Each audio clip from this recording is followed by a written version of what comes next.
Kembali di berita satu sore pemirsa, pelaku warga negara Meksiko yang menembak warga negara Turki di Bali berhasil dibekuk pihak kepolisian. Pelaku ditangkap di terminal bus Nganjuk, Jawa Timur saat tengah melarikan diri.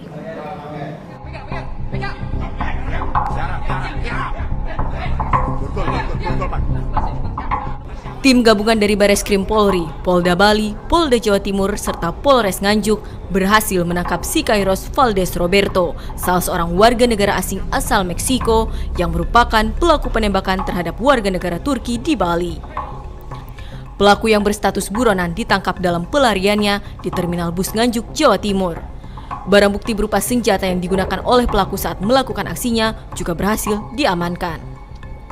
Terhadap salah satu tersangka berinisial SVR sudah dilakukan penangkapan, tepatnya di terminal bis Nganjuk, Jawa Timur. Saat ini tersangka yang telah dilakukan penangkapan tersebut sudah berada di Polres Badung bersama 3 tersangka lainnya untuk dilakukan proses hukum lebih lanjut. Sikairos Valdez Roberto merupakan satu dari 4 orang WNA Meksiko yang ditetapkan sebagai tersangka oleh Polres Badung serta Polda Bali dalam kasus penembakan warga negara Turki Turan Mehmet. 3 pelaku lainnya juga telah diamankan kepolisian. Peristiwa penembakan itu terjadi pada Selasa lalu di sebuah villa di wilayah Badung, Bali. Antara pelaku dan korban diketahui tidak saling kenal, diduga penyerangan ini dilakukan secara acak. Tim Liputan BTV. Ya, kita bahas bersama Kasat Reskrim Polres Badung, AKP Igusti Nyoman Jaya. Selamat sore Pak Nyoman. Selamat sore Mbak Stefani.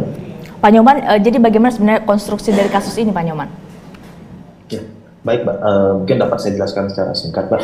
Jadi pada intinya kejadian ini terjadi pada hari Selasa di tanggal 23 Januari 2024 pukul 1 pagi Mbak, di mana 4 orang terduga pelaku tersangka ini yang merupakan warga negara Meksiko ini melakukan penyerangan dengan melakukan penembakan senjata api di salah satu villa yang mana ditempati oleh 4 orang warga negara asing juga asal Turki dan Georgia. Seperti itu Mbak singkatnya. Pak Nyoman, ini dari mana kemudian pelaku mendapatkan senjata apinya? Jadi baik terkait dengan asal-usul senjata api itu sendiri masih kami dalami Mbak. Yang jelas saat ini seluruh tersangka sudah berhasil kami amankan, yang mana salah satu tersangka yang DPO inisial RVS pada hari Selasa tanggal 30 Januari berhasil kami amankan di wilayah Kabupaten Nganjuk, yang waktu itu diamankan oleh gabungan tim Bareskrim Mabes Polri bersama Polda Bali, Polres Badung, dan berkoordinasi dengan Polres Nganjuk Mbak. Untuk senjata api ini sendiri berhasil kami temukan satu senjata api di sekitar TKP, kurang lebih 800 meter dari TKP penembakan, yang mana senjata api ini sendiri masih kami lakukan pemeriksaan di laboratorium forensik Polda Bali. Berarti Pak Nyoman, senjata apinya ditinggalkan begitu saja dan kemudian sang penembak ini atau pelaku melarikan diri? Ya, betul Mbak. Jadi setelah melakukan penyerangan tersebut, salah satu pelaku membuang senjata apinya di pinggir jalan Mbak. Waktu itu kemudian ada semak-semak dibuang setelah sesaat kejadian penembakan tersebut. Ini setelah kemudian sudah berhasil ditangkap, apakah sudah diperiksa? Adakah fakta-fakta baru yang terungkap dari pemeriksaan pelaku? Jadi sementara ini memang para pelaku ini sudah kami lakukan pemeriksaan, namun terkait dengan motif-motif ataupun dengan bagaimana mereka merencanakan ini masih kami dalami Mbak, karena masih dalam materi penyidikan kami. Yang jelas terkait perencanaan mereka ini sendiri berdasarkan alat bukti yang kami kumpulkan, memang jelas sudah tergambar jelas adanya perencanaan untuk melakukan penyerangan atau penembakan di villa tersebut, karena dari rekaman CCTV beberapa jam sebelum kejadian para pelaku ini melakukan survei Mbak terhadap para korban ini. Demikian. Tapi para pelaku ini baru pertama kali melakukan hal tersebut atau sudah ada rekam jejak kriminal lainnya dari para pelaku? Jadi para pelaku ini terkait jejak kriminalitasnya di Indonesia sendiri tidak ada Mbak, namun kami sudah berkoordinasi dengan Divubinter Polri untuk menelusuri jejak kriminalitas para pelaku di internasional Mbak. Demikian. Berarti juga sudah kemudian diverifikasi dari investigasi polisi bahwa para pelaku ini memang tidak ada hubungan dengan korban, tidak ada relasi sebelumnya dan hanya random. Terkait hal itu masih dalam proses penyelidikan kami, Mbak. Terkait dengan apakah ada saling mengenal antara pelaku, namun yang jelas korban ini sendiri tidak mengenal para pelaku, Mbak. Demikian. Tapi para pelaku ini sudah lamakah ada di Bali, Pak Nyoman? Para pelaku ini berdasarkan histori mereka ada di Indonesia, itu mereka datang ke Indonesia di sekitar pertengahan bulan Desember 2023, Mbak. Apa tujuan mereka ke Bali, Pak Nyoman?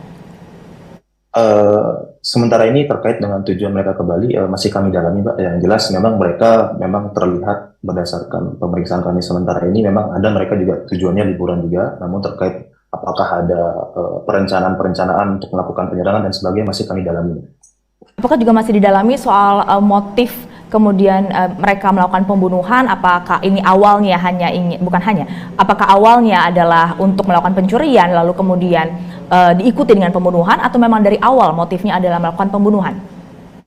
Untuk sementara ini berdasarkan hasil pemeriksaan kami, sementara ini kami simpulkan untuk saat ini adalah mereka ini ingin merampas atau mencuri barang-barang berharga milik korban, Mbak. Namun apakah ada motif-motif lain itu mungkin masih kami dalami, Mbak. Berarti sudah dikumpulkan juga barang-barang bukti berupa barang-barang yang diambil oleh para pelaku dari korban, Pak Nyoman? Ya. Betul, jadi pada saat kami melakukan penangkapan, kami berhasil mengamankan beberapa barang bukti yang dugaan kami terkait dengan kejadian penembakan yang mereka lakukan. Salah satunya diantaranya pakaian, termasuk juga kami temukan sejumlah uang di tempat pada saat kami melakukan penangkapan terhadap para pelaku ini, Mbak. Berarti kami mau konfirmasi kembali, tidak ada lagi pelaku lain yang masih buron? Semuanya sudah berhasil ditangkap oleh polisi? Betul, Mbak. Jadi untuk pelaku ini, 4 orang terduga pelaku ini semuanya berhasil kami amankan, Mbak. 4 terduga pelaku ini apakah kemudian ketika diperiksa ada kemudian bukti petunjuk yang kemudian mengarahkan bahwa mereka adalah atau punya jaringan kriminal dengan kelompok lainnya, Pak Nyoman? Terkait hal itu masih kami dalami, Mbak. Terkait apakah mereka terkait dengan sindikat-sindikat ataupun organisasi-organisasi lainnya, itu masih kami dalam proses penyelidikan kami. Kami tunggu bagaimana proses penyidikan dari Polres Badung. Terima kasih AKP Igusti Nyoman Jaya sudah bergabung bersama kami di Berita Satu Sore.